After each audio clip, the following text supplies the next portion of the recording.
in interpersonal communication. And this lovely gentleman here, his name is Rick Spence. Some of you may recognize him. He was actually facilitated a couple of panels earlier today. He is a journalist. He is a business coach. He is a consultant.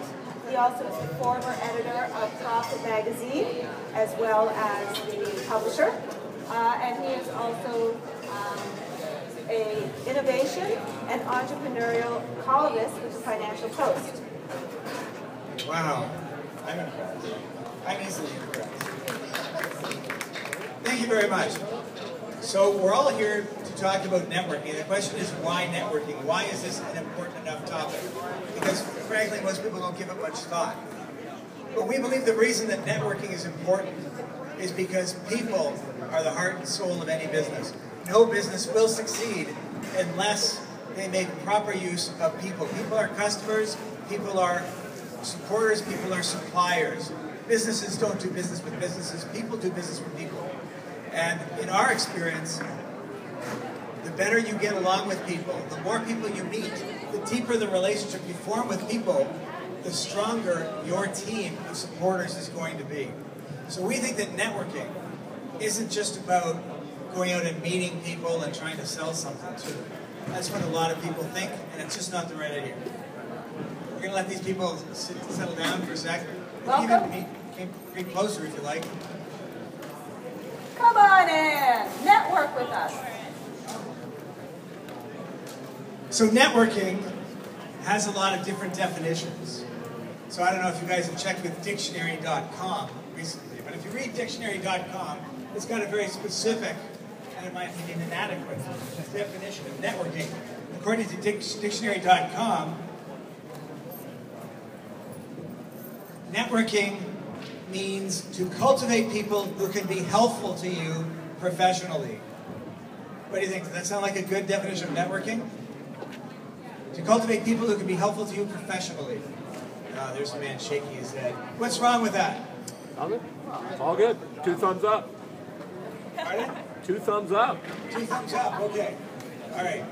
We like a different definition, a little bit better, and that's from the Merriam-Webster Dictionary. They call networking the cultivation of productive relationships for employment or business. The cultivation of productive relationships. We like that better because that sounds more like win-win than being out for yourself. And we believe networking is about the win-win. Business is a team sport. If we don't all win together, then these relationships aren't going to happen. A relationship that's just based on, okay, I'm going to get all I can out of you. I'm going to try and sell something to you. I'm going to try and get something out of you and not give you any value back. How long is that relationship going to last? Not very. How authentic is that relationship going to be? Not very. Right? No one wants to hang out with a blood-sucking vampire. I'm sorry to tell you that, and no offense to the new Dracula movie, but it's been underperforming. So I think that's proof. So we have our own definition of networking. And I'll tell you what that is. It's also written on the sheets there, so you don't even have to listen to me for this. Interacting with other people and exchanging information so as to develop lasting personal and business relationships of mutual benefit. So it's interacting with other people and exchanging information so as to develop lasting personal and business relationships of mutual benefit. It's not just about business, it's about people. It's not just about making a transaction today, it's about mutual benefit for the long term. So if you're here to learn how to sell to people in this room, then this presentation won't really be for you.